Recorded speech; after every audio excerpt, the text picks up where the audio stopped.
Alright, so now that 2021 is finally over, I can finally set out my resolutions for the new year, with some of them being getting out more, learning a new skill, and praying more so that the baby doesn't end up dropping another album. Fucking trash, dog! But to start off the year, we have to acknowledge the latest drops from some mainstream music artists, this time being The Weeknd with his latest project, Dawn FM, being this more pop and funk heavy album with few features and narration from Jim Carrey himself. It's definitely an interesting listen from beginning to end, but doesn't discern from this being a nice start towards a more chaotic year.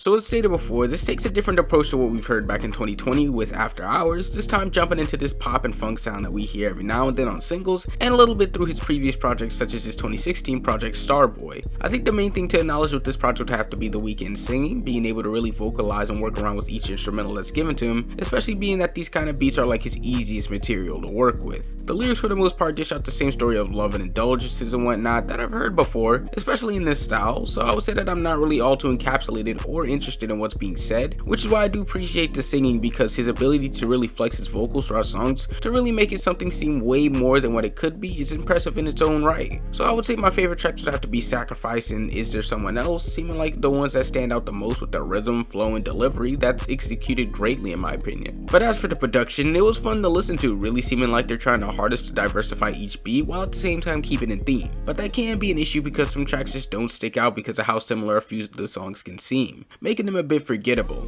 But this doesn't discern from the mixing and overall work done in the instrumentals being top tier for the most part. But as for the features, they were okay but could have been much better in my opinion. There was some narration from Jim Carrey to help with the whole radio feel, but I feel like it wasn't utilized enough to fully encapsulate the whole FM theme that The Weeknd would have wanted to go for, barely showing up throughout the album. There was also Tyler the Creator and Lil Wayne feature on the tracks Here We Go Again and I Heard You're Married that just didn't really hit as hard as I could have wanted, with Tyler being this short, mid 15-second verse that didn't really add anything to the song, nor work that well with the beat. And I would say the same thing applies to Lil Wayne as well, not really seeming to hit with me even though his verse is longer and still tries to work with his signature wordplay as best as possible.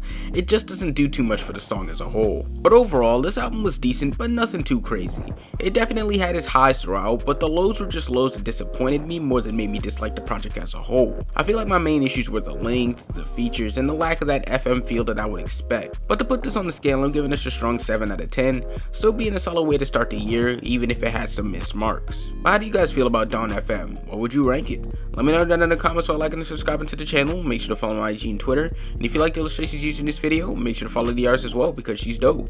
And make sure to follow my second channel in bio for me outside of music. And on that note, I'll see you on Monday for whatever video I decide to upload. Peace.